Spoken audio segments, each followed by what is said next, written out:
Sergio es operario en una fábrica maderera en la que trabajan 10 personas en su misma función. Gracias a las máquinas compradas por Juan Martín, el empresario, producen 5.000 sillas por mes. Un día, Sergio se pone a hacer cálculos y se da cuenta que sus necesidades básicas y de esparcimiento se cubren con el valor de 150 sillas. De este modo, el salario mensual que lo dejaría satisfecho sería equivalente a 150 sillas. Pero Sergio produce alrededor de 500 sillas en ese lapso de tiempo. Entonces razona. Si pudieran prescindir del empresario, él y sus compañeros se limitarían a producir 150 sillas cada uno, es decir, 1.500 sillas en total. Entonces, cubrirían sus necesidades y podrían irse a su casa habiendo trabajado tal vez 2 horas diarias. Podrían dedicarse el resto del tiempo al ocio o al esparcimiento. Entonces, ¿qué teoría podrá ayudar a Sergio y a sus compañeros a hacer esto posible?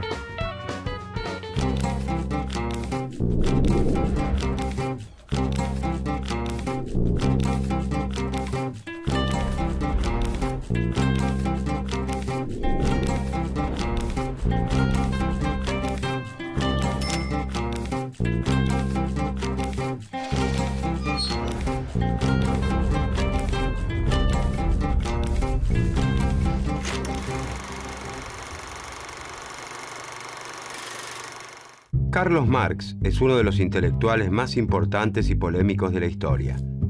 Nace en Treveris, una ciudad de la actual Alemania, en 1818, en el seno de una familia judía de clase media alta. Estudia Derecho y Filosofía en las universidades de Bonn y Berlín y desde muy joven participa en la vida política alemana.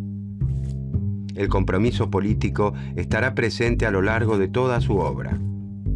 Buscando comprender al capitalismo, lee, reproduce y comenta las obras de Hegel, Hume y Locke. En 1844 toma contacto con organizaciones de trabajadores industriales y adhiere al comunismo, una vertiente del socialismo que cree que el proletariado llevará a la sociedad a una nueva etapa, aboliendo las relaciones capitalistas de producción y con ellas las clases sociales. Hacia 1845, perseguido por el gobierno prusiano, Marx emigra primero a París y luego a Bruselas. En 1848 publica junto a Federico Engels el Manifiesto del Partido Comunista, uno de los libros más leídos de la historia de la humanidad. Deportado, en 1849 se instala en Londres, donde se dedica a estudiar economía, fundamentalmente a los economistas clásicos Smith y Ricardo, mientras vive en la pobreza. Después de consagrarle más de 14 años de estudio, Marx publica en 1867 el primer tomo de El Capital, Crítica de la Economía Política.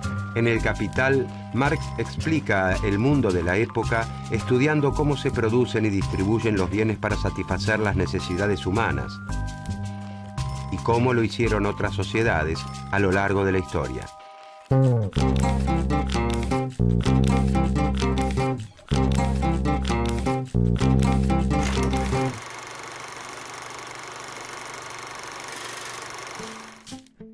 La revolución industrial le había permitido a Gran Bretaña incrementar extraordinariamente su riqueza.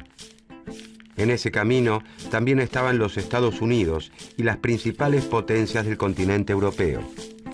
Pero a mediados del siglo XIX en Inglaterra, donde se vislumbra el mundo por venir, la prosperidad no llega a las clases bajas. La mayoría de los núcleos urbanos industrializados vive en condiciones de miseria. No hay legislación que proteja a los trabajadores. Las jornadas de trabajo son ilimitadas. El descanso dominical es un precepto que se incumple religiosamente. El trabajo infantil es moneda corriente en aquellas fábricas. Las desastrosas condiciones de higiene son moneda corriente en estos espacios. A medida que la industrialización avanza, los obreros europeos comienzan a tomar conciencia que su esfuerzo cotidiano es el que enriquece a los dueños de las fábricas. El hambre de justicia y el descontento comienzan entonces a reunirse, a identificarse como clase y a organizar formas de protección y ayuda mutua y de protesta y rebelión. surgen los primeros sindicatos y con ellos las primeras huelgas para reclamar el aumento de salarios, la disminución de la jornada laboral y la protección ante accidentes laborales. En 1864 se crea en Londres la primera Asociación Internacional de Trabajadores, conocida como la Primera Internacional.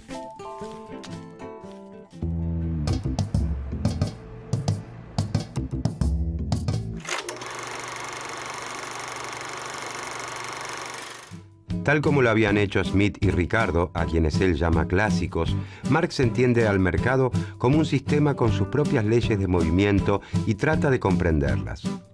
Sin embargo, su visión es muy distinta a la de sus antecesores, que veían al mercado como la organización social óptima para guiar la producción y distribución de bienes en cualquier sociedad. Marx comprende que el mercado es la principal institución de un orden social, el capitalismo, y que éste, como todos los órdenes sociales previos, tuvo un origen que debe explicarse y un fin que puede deducirse de su propio funcionamiento. En el capitalismo, las decisiones de producción, empleo o comercio ya no están dictadas por ningún faraón, emperador o autoridad religiosa, sino por la actividad autónoma y desorganizada de empresarios que toman sus decisiones buscando obtener la mayor ganancia posible. Para ello, contratarán trabajadores que deberán producir de acuerdo a lo que decida el empresario, ya que en su gran mayoría no cuentan con más alternativa que vender su propia fuerza de trabajo para subsistir. Marx escribe mucho más que un tratado de economía. Lo que pretende es desarrollar una herramienta para la liberación de los trabajadores de todas las cadenas del sistema capitalista, en el que no solo son explotados, sino que constantemente limita su capacidad de desarrollo intelectual y afectivo.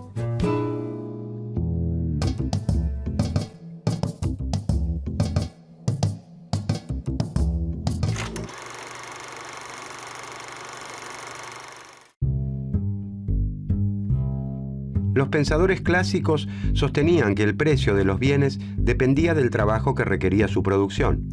Cuanto más trabajo se requiera en una sociedad para producir un bien, mayor valor tendrá. Marx continúa esta línea de análisis, pero agrega que los bienes del trabajo humano no siempre fueron hechos para un mercado y tuvieron precio. El acto de comprar y vender, que tan natural parece, era una actividad marginal para muchísimas sociedades primitivas. De allí que para Marx, el elemento fundamental de la economía capitalista es la mercancía. Mercancía no es sinónimo de producto o de bien. Los productos y los bienes, las cosas útiles, han existido en todas las sociedades. Mercancía es todo bien que tiene un valor de uso y un valor de cambio. La mercancía es un valor de uso porque resulta útil y un valor de cambio porque se produce con el objeto de la venta. El lavarropas, que exhibe la casa de electrodomésticos, la mesa, que se vende en una mueblería, los cosméticos del catálogo que nos muestra una compañera de trabajo, todas son mercancías. El dinero desempeña un rol muy importante aquí, ya que actúa como un equivalente universal que traduce el valor de cambio de todas las mercancías y permite conservar y acumular ese valor a lo largo del tiempo. Existen muchos objetos útiles que no son mercancías. Se producen para satisfacer las necesidades de quien los crea, sus amigos, sus familiares. No son mercancías porque no se producen para la venta. Por ejemplo, cocinar una torta de cumpleaños para el primer nieto o prepararse un sándwich como vianda en el almuerzo.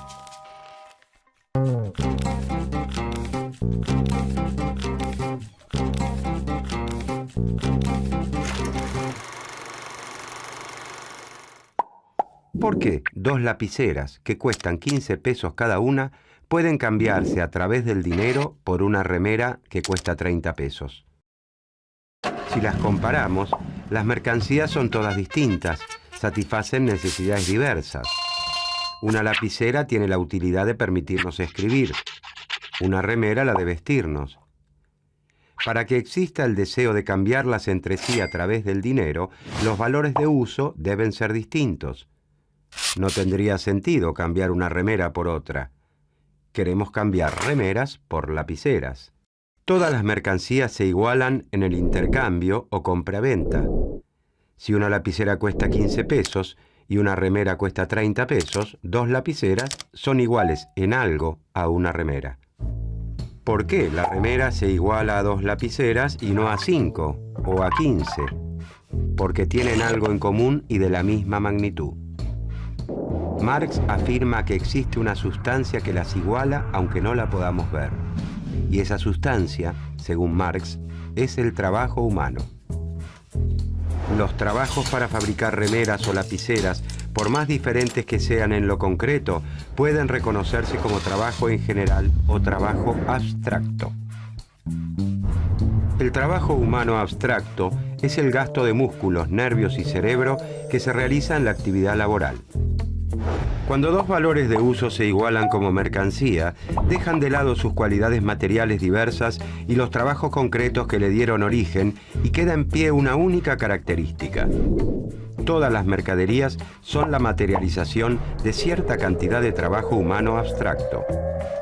Cuanto más trabajo humano abstracto se necesita para producir un bien o servicio, mayor valor tendrá como mercancía. El valor de la mercancía, dice Marx, depende del tiempo de trabajo socialmente necesario para la producción, determinado por la situación promedio de la técnica en esa industria.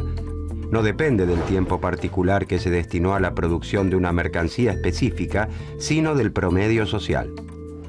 Si el promedio de tiempo socialmente aceptado para fabricar una lapicera es de 15 minutos y los trabajadores de una empresa la confeccionan en 20 minutos, la lapicera seguirá costando 15 pesos por unidad. Pero se habrá incrementado en este caso el costo de producción, porque deberá pagar mayores salarios que lo que paga en promedio la industria y, por lo tanto, ese empresario verá reducida su ganancia.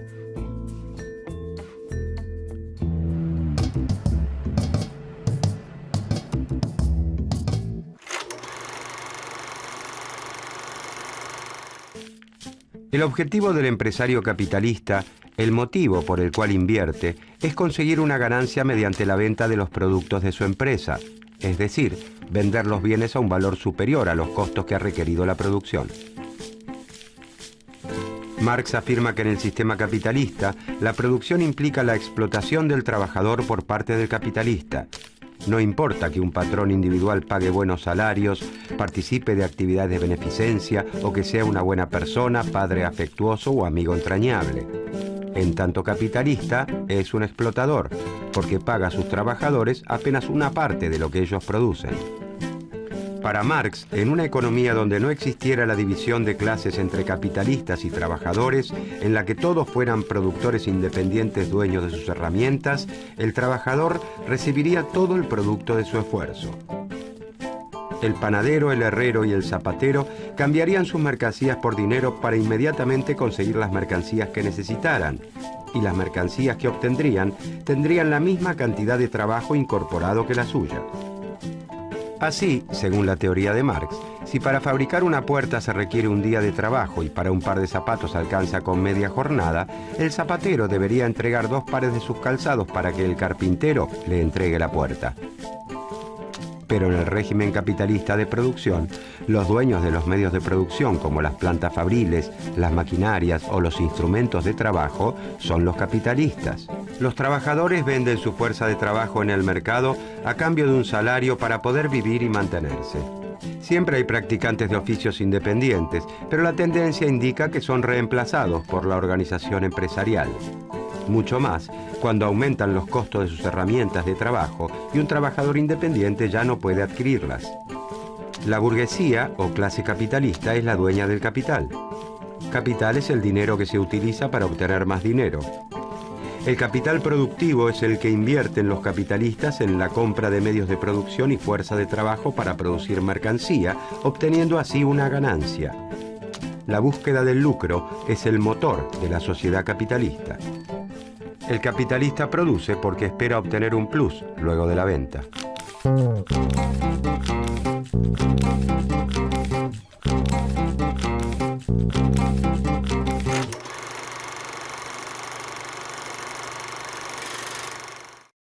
Para producir sus mercancías, venderlas en el mercado y obtener una ganancia, el capitalista destina parte de su capital, llamado por Marx capital constante, a adquirir maquinarias e instrumentos de trabajo y otra, denominada capital variable, a contratar obreros.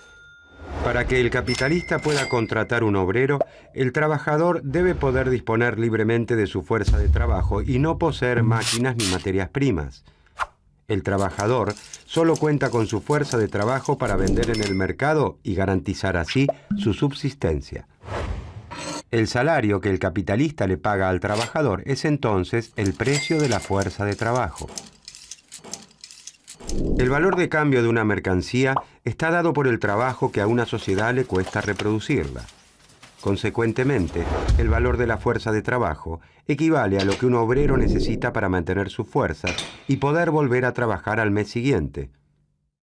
El valor de la fuerza de trabajo se obtiene sumando los costos en alimento, vestido, vivienda, salud y educación necesarios para que un trabajador conserve sus fuerzas, mantenga a su familia y, sobre todo, continúe trabajando. Sin embargo, para Marx, la fuerza de trabajo no es una mercancía como todas las demás, sino que tiene una característica única, la capacidad de crear valor. Las máquinas o hasta los robots más modernos y sofisticados no tienen la capacidad de crear valor, según la teoría de Marx, sino que transmiten a la mercancía parte de su valor de acuerdo al desgaste que sufren en la producción. Solo los seres humanos tenemos la capacidad de crear valor. Entonces el empresario le compra al obrero la capacidad de trabajar por el tiempo que dure la jornada de trabajo a cambio de un salario. Sin embargo, el valor total de todas esas mercancías que obtiene el capitalista es mucho mayor que el salario recibido por el trabajador. La diferencia entre el valor creado por el trabajador y el valor que se le paga como salario es la medida de la explotación, llamada por Marx plusvalía. La plusvalía es la parte no pagada del trabajo del obrero que se apropia el empresario. En esa explotación se basa, según Marx, la ganancia.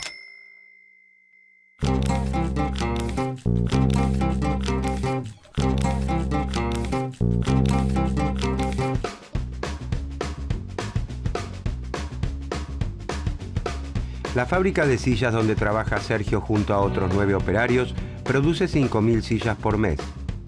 Con el producto de solo 1.500 sillas, Sergio y sus compañeros cubrirían sus necesidades y podrían volver a sus casas tras trabajar solo un par de horas diarias. Sin embargo, el contrato laboral le permite al empresario Juan Martín disponer de 8 horas diarias de trabajo, es decir, de 6 horas más que las necesarias para cubrir el costo salarial. Luego de pagar los salarios equivalentes a 1.500 sillas a Sergio y a sus 9 compañeros trabajadores, Juan Martín, el capitalista, dispone de 3.500 sillas más para vender en el mercado que le representan su ganancia.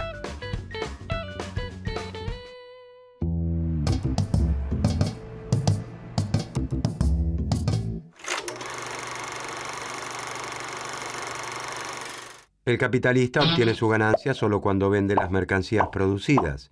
Al empresario no le interesa producir lo que necesita la sociedad, sino lo que puede venderse en el mercado. Esa es la demanda. Al momento de tomar la decisión de cuánto producir, el éxito de los resultados es un riesgo, pero el empresario trata de calcular cuánto podrá vender en base a sus expectativas. Tampoco sabe a qué precio se venderán sus mercancías. Todo es incertidumbre para el capitalista. Esta forma de organizar la producción hace difícil que coincidan la oferta y la demanda de los distintos bienes. Los empresarios recién se darán cuenta si fue buena su estimación una vez que están en el mercado. Por eso es muy frecuente que sobren muchos bienes producidos. Cuando esto les ocurre simultáneamente a muchos capitalistas, estamos ante las llamadas crisis de realización o de sobreproducción. Entonces, al ver que no pudieron vender sus mercancías, los empresarios ajustan sus expectativas, contraen su producción para el año siguiente, despiden trabajadores, realizan menos inversiones, desencadenando una crisis de mayor o menor magnitud según el caso. En el capitalismo, dice Marx, Las crisis no son fenómenos aislados a los que sigue una recuperación, sino que muestran una contradicción inherente al régimen capitalista de producción. Son inevitables.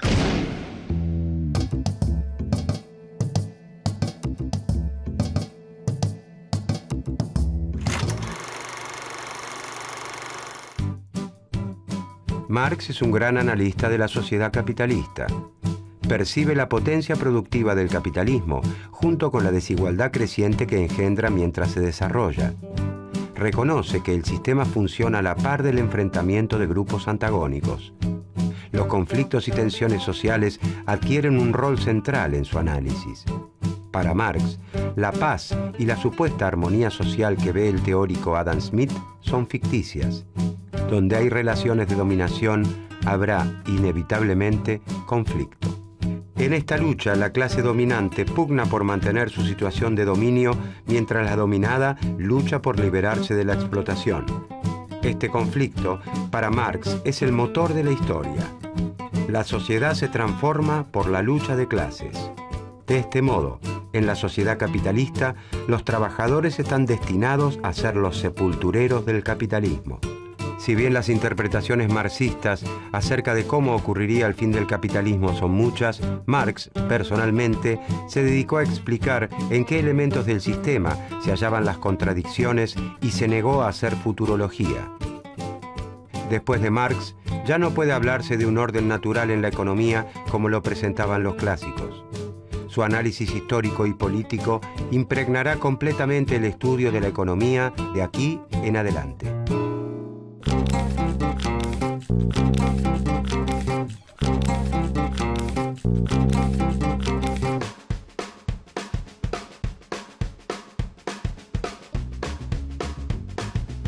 Los trabajadores de la fábrica maderera produjeron 5.000 sillas, porque el empresario Juan Martín había estimado que las vendería fácilmente en un mes. Juan Martín se sentó a esperar las ganancias y el mercado lo sorprendió. La demanda efectiva fue de 6.000 sillas. Como primera medida, Juan Martín anuncia que venderá su producto a un precio más alto y para el próximo periodo anuncia que fabricará 6.500 sillas.